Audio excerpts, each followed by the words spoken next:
Em nossa última pregação, nós vimos a narrativa do capítulo 4 do livro de Juízes.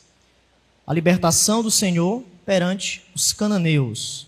Deus, mais uma vez, veio com a sua misericórdia e libertou o povo depois de 20 anos de escravidão. Como vimos, o texto começa falando no capítulo 4 sobre a necessidade de um libertador. E a grande aplicação desses versículos foi que, depois da morte de Eude, o povo voltou a fazer o que era mal perante o Senhor. Nós observamos que havia um tipo de pressão ou piedade sob pressão. Uma piedade externa, podemos colocar assim. Porque sempre quando os juízes morriam, o povo voltava às veredas antigas, ao pecado. É como se eles estivessem apenas ligados a questões externas. Vimos aqui a importância de olharmos para o nosso coração e sermos transformados verdadeiramente. Por quê? Porque nós não devemos apenas estar ligados, atrelados a responsabilidades externas. O grau de fidelidade do nosso coração precisa ser averiguado. E isso muitas vezes acontece. Quantos são apenas fiéis apenas quando estão nos cargos da igreja?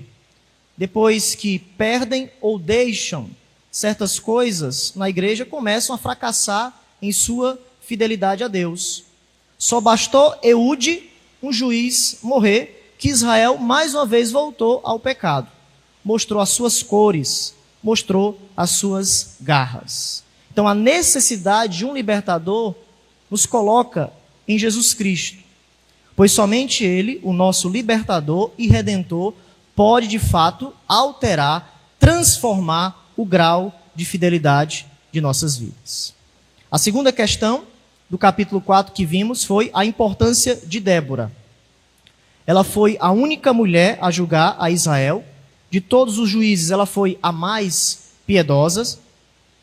E a sua importância aqui no texto do capítulo 4 e também no capítulo 5, nessa adoração, é a sua função profética. Ela comissionou Baraque para a batalha. Ou seja, ela levou a palavra de Deus. Naquele contexto sombrio, ela trouxe solução. E a grande aplicação foi que nós também precisamos levar a palavra de Deus conosco. Leva tu contigo o nome. Débora, diante daquele contexto tenebroso, trouxe uma solução. Ela profetizou. Ela trouxe a palavra de Deus, comissionando Baraque para trazer vitória ao povo de Israel. A terceira coisa foi o próprio comissionamento de Baraque. Ele recebeu uma ordem de Deus para ir à batalha. Porém, a princípio, ele hesitou no seu chamamento. Ele chama Débora para ir junto com ele. Com esse desequilíbrio, a princípio, ele não receberá a honra da vitória. O capítulo 4 vai deixar bem claro que quem receberá a honra é uma mulher chamada Jael. Então, a grande aplicação que vimos é que diante da ordem de Deus não deve haver o sim, ou talvez, mas a obra de Deus precisa de homens corajosos, homens que escutam a voz de Deus e vão avante para a sua batalha. Diante da mensagem profética, não deve haver dúvida, deve haver coragem, não deve haver espaço em nosso coração para a dúvida, mas sim para aquilo que Deus quer para você, quer para mim, para nós atingirmos aquilo que o Senhor tem para as nossas vidas. Não deve haver se você, Débora, for comigo, mas deve haver a convicção da palavra e da chamada de Deus diante do ministério profético do Senhor nas Escrituras. E por fim, nós temos a participação de Jael na batalha. Segundo a profecia de Débora, ela mata Cícera e traz vitória para o povo. Ela entrega o inimigo de Deus nas mãos de Baraque. Então vimos aqui a importância da cooperação. Todos aqui têm uma importância nessa cooperação do plano de Deus. Débora sendo uma profetisa, Baraque indo para a batalha e Jael matando o inimigo de Deus. Este é um princípio verdadeiro para as nossas vidas, para tudo aquilo que formos fazer. A cooperação segundo o plano de Deus. E nós lembramos aqui de 1 Coríntios capítulo 3, versículos 6 e 7. Eu plantei, Apolo regou, mas Deus deu o crescimento. De modo que o que planta é alguma coisa, nem o que rega, mas Deus que dá o crescimento. Então Deus, no final do capítulo 4, e nesse cântico também de adoração, ele está no topo da história. Ele é o personagem mais importante. E os cooperadores apenas contribuem em seu plano. Débora, com a chamada profética, Baraque, indo para a batalha, e Jael, matando o inimigo do povo de Deus. Mas Deus, em sua soberania, tem um plano para todos os cooperadores. Basta que cada um faça o seu papel e Deus trará a vitória e Deus será exaltado para todo sempre. Hoje chegamos no capítulo 5. Como vocês sabem, tanto o capítulo 4 como o capítulo 5 são a mesma história contada de duas perspectivas, de duas maneiras. O capítulo 4 é a narrativa dos fatos. Já o capítulo 5 é a história sendo retratada em forma de cântico ou de poesia. O capítulo 5 é o famoso cântico de Débora. E a grande ideia desse capítulo é que o povo de Deus deve celebrar as obras soberanas do Senhor. E isso é algo maravilhoso. Devemos ter momentos de pausa para a adoração. Estamos tão ocupados em nossas preocupações diárias que se esquecemos de adorar. Veja que ao invés de o autor partir logo para o capítulo 6, que nos fala sobre o chamado de Gideão, o autor dá uma pausa. Ele para e ele coloca esse cântico maravilhoso, o cântico de Débora. O que significa isso? Há momentos que precisamos parar. Há momentos que precisamos interromper o que estamos fazendo e adorarmos pelos seus grandes feitos. Mesmo diante dos conflitos, mesmo diante dos problemas, não importa. Há momentos que meu coração precisa parar para adorar ao Senhor. E aqui nesse texto, a libertação de Deus, a grande obra de Deus naquele contexto, trazendo salvação para o povo de Deus, levou o povo à adoração. O capítulo 5 é um lembrete para todos nós, que quando experimentamos as bênçãos de Deus, algo marcante deve acontecer em nossa vida. Nós não devemos ficar apenas nos feitos, mas nós devemos experimentar em vida, em cântico, em olhar, em expressão, os feitos do Senhor, comemorarmos em adoração tudo aquilo que o Senhor faz por nós. Nós celebramos realizações pessoais, nascimentos, casamentos, tantas coisas. Não deveríamos também celebrar as vitórias marcantes, transformadoras de Deus em nossas próprias vidas e na vida do nosso próximo? Meus irmãos, esse capítulo ensina exatamente isso. Quando Deus marca a nossa história, quando Ele faz algo em nossa vida, trazendo uma grande bênção sobre nós, a Bíblia nos ensina que deve haver uma pausa para nós entoarmos um cântico, adorarmos em vida, adorarmos como comunidade ao Senhor. A adoração é de suma importância em toda a Bíblia. Tanto no Antigo Testamento como no Novo Testamento, nós temos várias canções. Os autores pontuam várias canções. E o primeiro grande cântico que aparece na Bíblia foi o que nós lemos nessa noite. O Cântico de Moisés. Êxodo capítulo de número 15.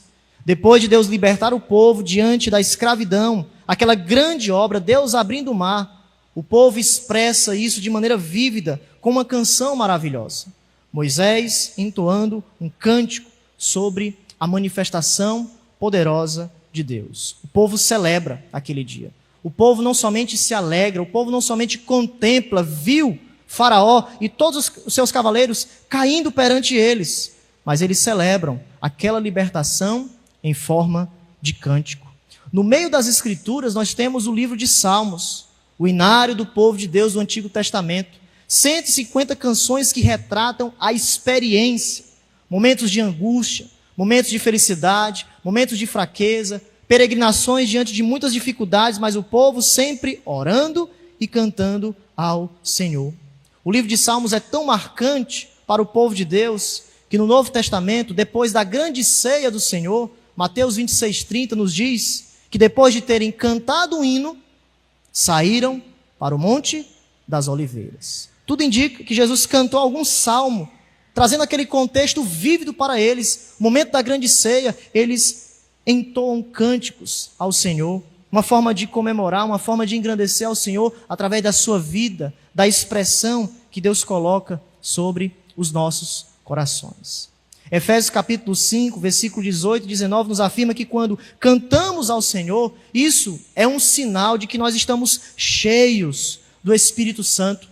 Sejam cheios do Espírito Santo, falando uns aos outros com salmos, hinos e cânticos espirituais, cantando e louvando ao Senhor de coração, sempre dando graças a Deus, Pai, por todas as coisas, em nome de nosso Senhor Jesus Cristo.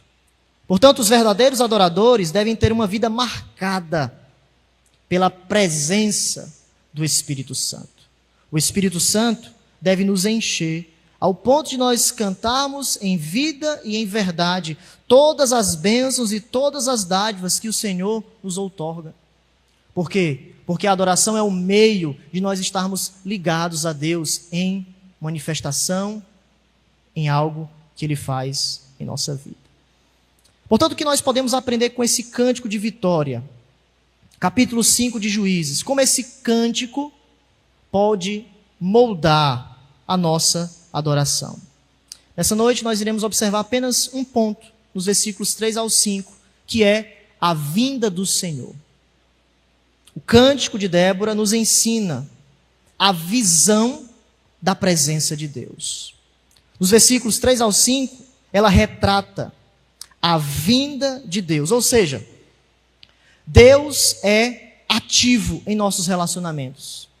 Deus é diligente em nossa vida. Ele participa de maneira dinâmica da nossa vida. O cântico começa mostrando, no versículo 3, a centralidade de Deus. Ouve, reis, dai ouvidos, príncipes. Eu mesma cantarei ao Senhor, salmodiarei ao Senhor, Deus de Israel. Veja que diante da vitória, a centralidade de Deus, a sua adoração começa com Deus. Mas não somente começa, caminha com Deus e termina com Deus. A adoração não é sobre nós mesmos, mas é sobre os feitos do Senhor. Salmo 145, versículo 3 e 4 nos afirma: grande é o Senhor e muito digno de ser louvado. A sua grandeza é insondável. Uma geração louvará, outra geração as tuas obras anunciará os teus preciosos feitos. Não importa, sempre existirá uma geração que louva ao Senhor. Sempre existirá uma geração que reconhece as obras. Mas eles reconhecem e eles querem anunciar essas obras perante os povos, perante as pessoas. Querem expressar esses grandes feitos em sua vida, aonde quer que eles estejam. Não há limite, eles querem louvar, porque a grandeza de Deus inspira a minha vida a reverência. A grandeza de Deus é algo confiável, é algo que traz a bondade de Deus, e eu preciso apresentar isso de alguma forma. Eu não posso apenas ficar contido comigo mesmo, eu devo expressar isso para as pessoas.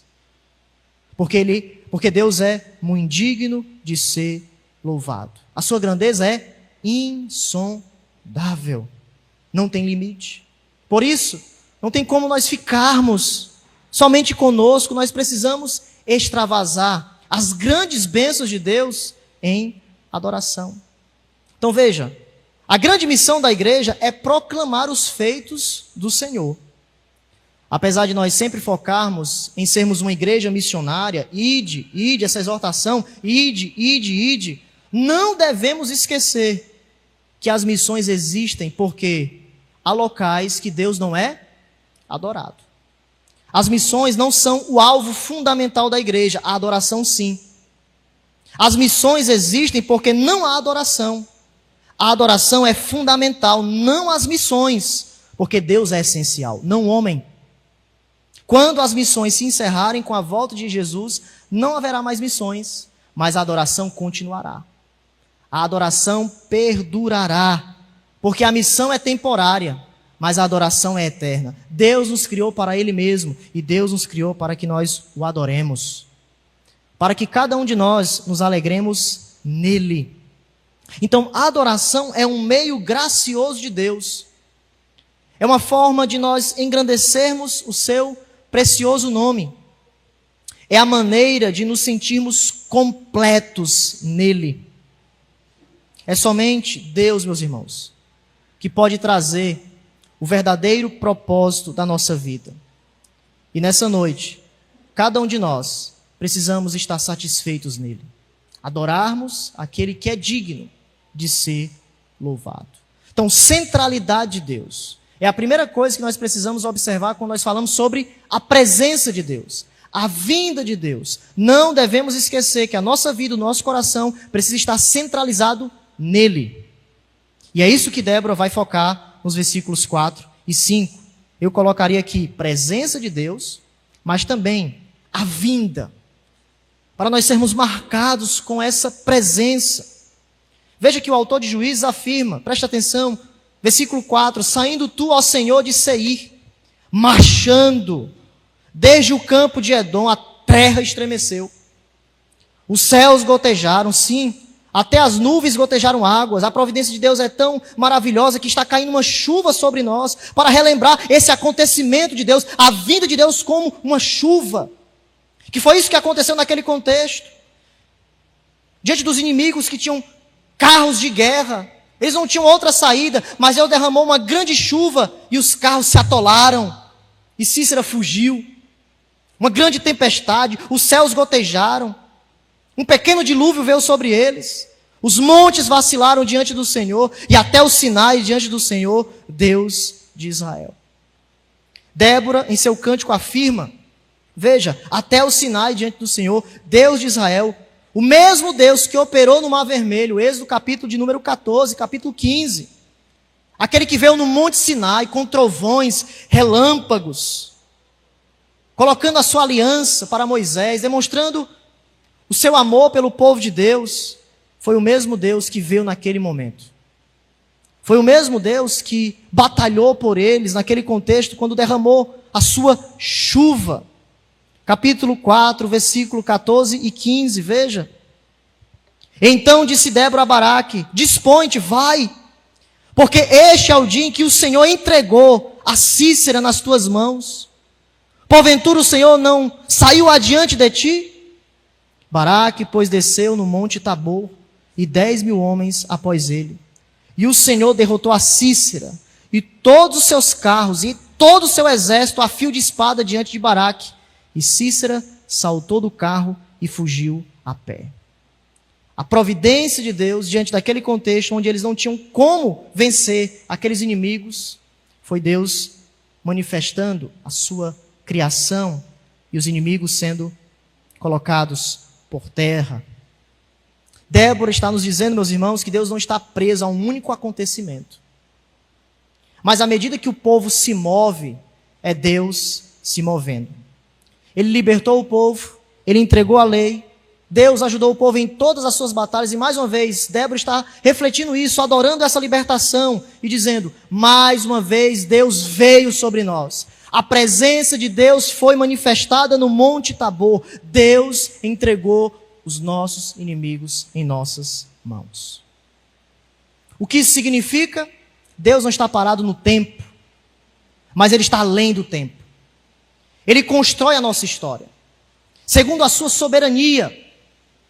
Atos capítulo 17, 28, pois nele vivemos, nos movemos e existimos.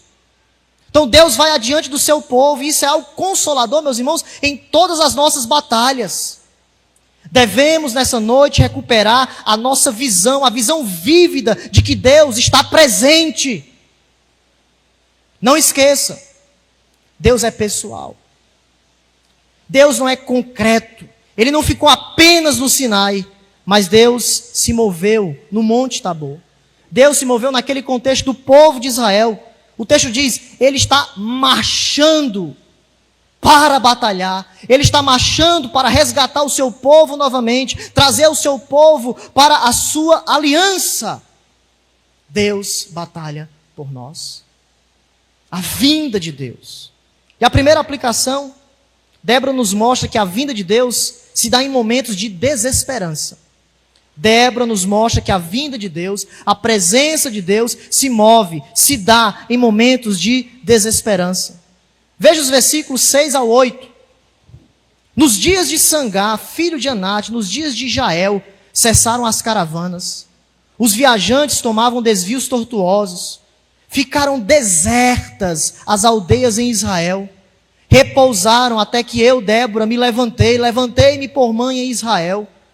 Escolheram-se deuses novos, então a guerra estava às portas. Não se via escudo nem lança entre 40.000 em Israel. Veja, os tempos eram tão ruins que as pessoas nem conseguiam viajar com segurança. Elas tinham que pegar uma estrada secundária, porque os ladrões, os bandidos aproveitavam as rodovias principais. Israel estava em desvantagem. Israel estava totalmente indefeso, não tinha guerreiros, não tinha armas. Porém, diante do impossível, a esperança aparece. A presença de Deus é manifestada através de Débora, trazendo a palavra de Deus. Baraque, Jael, trazendo libertação ao povo de Deus, ou seja, no cântico. Deus coloca, através dessa revelação, meus irmãos, duas perspectivas que nós não podemos deixar. As pessoas estavam desesperadas. O impossível estava diante deles. Nenhum direcionamento. Estamos diante de inimigos que têm carros. A tecnologia é completamente acima da nossa. Nem armas nós temos. Estamos desesperados. Não temos direcionamento. As ruas estão vazias. Mas tem o versículo 4 e o versículo 5. Deus é poderoso. Está marchando para nos trazer a esperança devida. Ambas as perspectivas devem ser colocadas de lado a lado aqui, ou seja, somos finitos. Muitas vezes estamos sem saída. Mas Deus está marchando. Versículo 4 e versículo 6. A vinda de Deus, é isso que Débora está nos dizendo. Deus anda do nosso lado. Um Deus que pode vir nos auxiliar em nossas batalhas. É Deus dizendo para nós, eu trago um novo significado para a sua vida. Eu vou mudar, eu vou transformar, eu vou trazer algo para você, porque a minha presença é real. A sua visão não pode ficar apenas nas questões horizontais, apenas na impossibilidade, apenas na questão difícil. Você precisa olhar para o céu.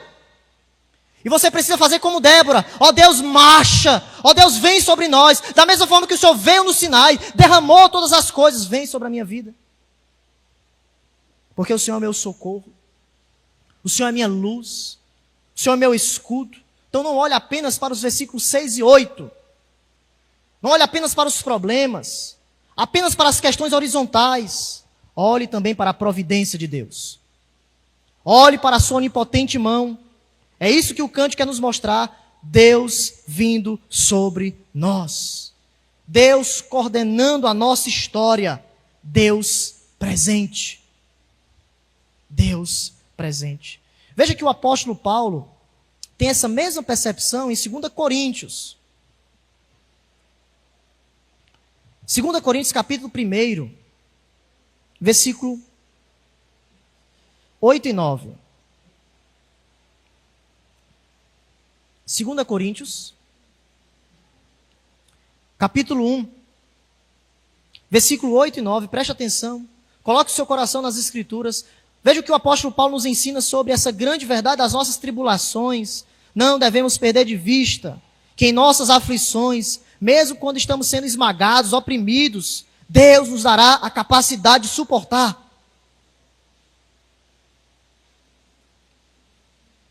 2 Coríntios capítulo 1, versículo 8 e 9. Porque não queremos, irmãos, que ignoreis a natureza da tribulação que nos sobreveio na Ásia, porquanto foi acima das nossas forças, a ponto de desesperarmos até da própria vida. O que é que Paulo está dizendo? Nós fomos tão esmagados por essa tribulação, tão oprimidos, estava além das nossas forças, que nós esperávamos morrer. É isso que ele está dizendo. A única saída humana que tinha para nós era a morte. Está acima das nossas forças. Contudo, já em nós mesmos tivemos a sentença de morte, para que não confiemos em nós, e sim no Deus que ressuscita os mortos. Veja, o Deus presente no Sinai, o Deus presente no Monte Tabor, no contexto de Juízes, é o mesmo Deus que veio no Calvário. Deus que ressuscita os mortos. Paulo está nos dizendo isso. Não tinha outra saída, porém, o Deus que ressuscita os mortos é a nossa consolação. Meus irmãos, não tem outra coisa a não ser nos deleitarmos na onipotência de Deus. Aqui está o ponto de Paulo, de Juízes e de tantos outros autores diante das dificuldades mais profundas da alma. Não vem de nós. A capacidade vem de Deus. O Deus que ressuscita os mortos, o Deus que veio sobre Jesus, virá sobre nós também. Portanto, devemos nos deleitarmos na onipotência de Deus. A onipotência deve ser a nossa força. O poder de Deus deve ser o nosso contentamento. O poder de Deus deve ser a nossa busca diante das dificuldades mais poderosas da nossa alma, de batalhas externas. É clamarmos ao Deus, o Deus vívido, que venha de maneira real sobre nós. Quando chegou o momento crítico, quando a batalha teve que ser travada, Débora traz a palavra para Baraque: dispõe-te, porque este é o dia que o Senhor entregou nas tuas mãos os teus inimigos. Meus irmãos, nós precisamos clamar a esse Deus poderoso. Nós precisamos lembrar que Deus está marchando e traz vitória para o seu povo. Ele operou no Sinai, mas também Ele está marchando nesse momento agora. Deus presente. Experimentarmos a sua bondade sobre nós. Êxodo capítulo 15, lançou no mar, versículo 4 ao 6, os carros de Faraó, o seu exército, os seus capitães, afogaram-se no mar vermelho. A tua destra, ó Senhor, é gloriosa em poder.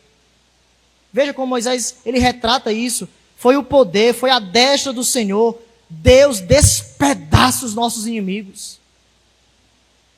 Portanto, se nessa noite as tribulações, a dúvida, a desesperança tomou conta de você, não tem mais saída, não confie em você. Confie no Deus que ressuscita mortos. A sua capacidade vem dele e não de você mesmo. Como o apóstolo Paulo nos ensina, isso nos sobreveio para nós olharmos para o Deus Todo-Poderoso. Não confie em você. Confie em Deus, pois Ele pode trazer vitória para nós. Essa é a primeira verdade. Sobre a vinda de Deus. Deus pode mudar esse momento crítico, trazendo vitória sobre nós com a sua vinda. Mas aqui aprendemos a segunda verdade. Por que devemos ter esperança diante da desesperança? Porque Deus é um guerreiro. Quando olhamos para o alto e vemos quem Deus é, a nossa desesperança é transformada em esperança. Eu gosto muito do versículo 3 de Êxodo capítulo 5, quando nos diz: o Senhor é homem de guerra. O Senhor é o seu nome.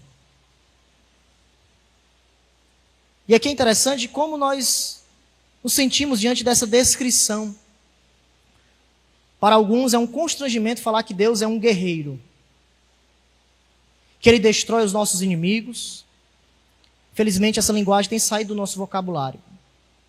No contexto em que nós vivemos, é ofensivo demais falar que Deus destrói os nossos inimigos.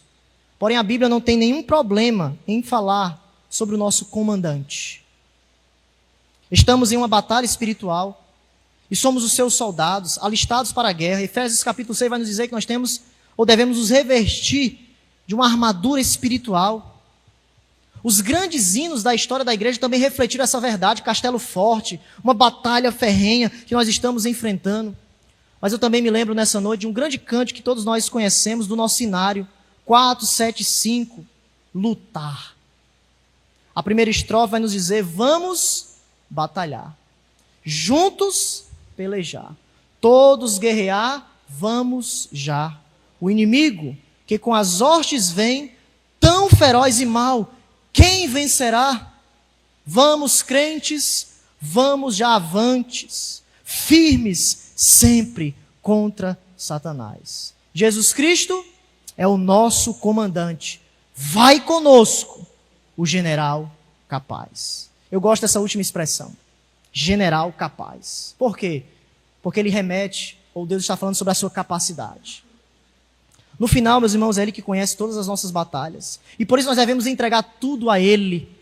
Ele conhece como está o nosso coração, Ele conhece como está a nossa família, Ele conhece como estão as nossas lutas no trabalho, e somente Ele pode nos dar capacidade de vencê-las. Ele é o general capaz, e por isso nós devemos nos deleitar nele, na sua onipotência, lutarmos segundo as normas que Deus estabeleceu. Portanto, a expressão Deus guerreiro não é apenas um jargão bonito, mas foi a forma como os autores bíblicos quiseram retratar a onipotência de Deus. A forma foi: Deus é um guerreiro que está marchando e destronando tudo, consertando tudo aquilo que precisa ser consertado, colocando nosso coração aos pés da cruz de Cristo. E por isso nós devemos clamar a Ele. Clamar ao Deus guerreiro, o Deus que batalha por nós. Porque muitas vezes, em nossa desobediência, nós estamos contra esse Deus guerreiro e por isso Ele nos disciplina. O mesmo Deus que fere é o mesmo Deus que cura. E nós devemos sempre nos lembrarmos disso. Ele guerreia sempre ao nosso favor, mesmo na dor, mas também na alegria. Há batalhas que nós precisamos sempre, meus irmãos, estarmos de joelhos para clamarmos a bênção de Deus sobre nós. Possa ser que nessa noite você chegou em completa desesperança. Pastor, eu não consigo vencer determinado pecado. Pastor, eu não consigo vencer a preguiça espiritual. Pastor, eu não consigo perdoar. Pastor, eu estou frio. Pastor, eu não consigo vencer o mundo. Pastor, eu não consigo vencer a pornografia. Pastor, o que eu devo fazer? Clamar ao Deus guerreiro. O inimigo é forte demais, mas Deus é maior do que todas as coisas. 1 João capítulo 4, versículo 4 nos diz: filhinhos, sois de Deus e já os tendes vencido, porque maior é o que está em vós do que o que está no mundo. A boa notícia, meus irmãos, é que a batalha crítica, a batalha crucial, Cristo já venceu. Na cruz do Calvário, Jesus Cristo venceu a maior batalha. Deus trouxe a nossa salvação. E diante disso, nós temos a verdadeira libertação das nossas vidas. E por isso, só devemos adorá-lo. Porque as demais coisas serão acrescentadas. A maior batalha, não esqueça, já foi vencida na cruz.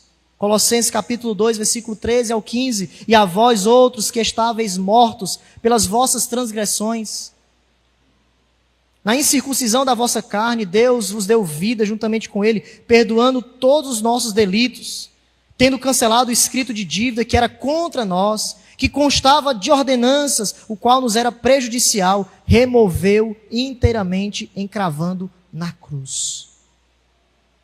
E despojando os principados e as potestades, publicamente os expôs ao desprezo, triunfando deles na cruz.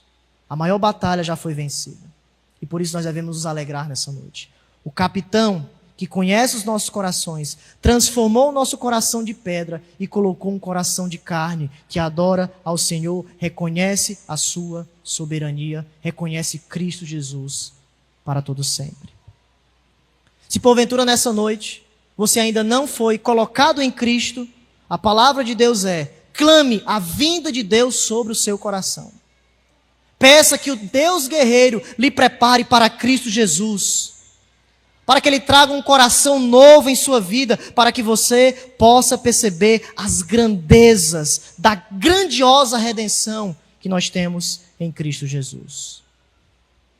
Mateus 28, versículo 20 nos diz: ensinando-os a guardar todas as coisas que eu vos tenho ordenado, e eis que estou convosco todos os dias, até a consumação do século. O Deus presente está conosco até a consumação dos séculos. E foi assim para Débora e para Baraque, e também deve ser para nós. O inimigo era forte demais. Eles não tinham esperança contra Cícera e seus 900 carros de ferro. Porém, Deus foi adiante deles. Deus derramou a sua chuva providencial e trouxe libertação. Da mesma forma, meus irmãos, deve ser na nossa vida cantarmos e celebrarmos a onipotência de Deus. Hoje pode ser a vitória de Deus em nossa vida. O que devemos fazer? Clamarmos a Ele. Não tem outra coisa a não ser: ó Deus guerreiro, visita nessa noite. Ó Deus guerreiro, vem sobre nós. Ó Deus guerreiro, destrói todos os inimigos do nosso coração. Ó Deus guerreiro, aniquila todos os planos horríveis do meu coração pecaminoso. Ó Deus, me tira do pecado. Devemos clamar isso, meus irmãos. O canto de Débora nos apresenta essas verdades. Estarmos sempre com a perspectiva da presença de Deus. Débora experimentou isso. Deus agiu no Egito, Deus agiu em sua vida naquele contexto. E da mesma forma, nós devemos clamar para que Deus marche ao nosso favor, trazendo vitória para as nossas vidas, trazendo vitória para a sua igreja, consertando tudo aquilo que precisa ser consertado, para que Deus seja engrandecido em nossa vida para todo sempre. Baixe sua cabeça.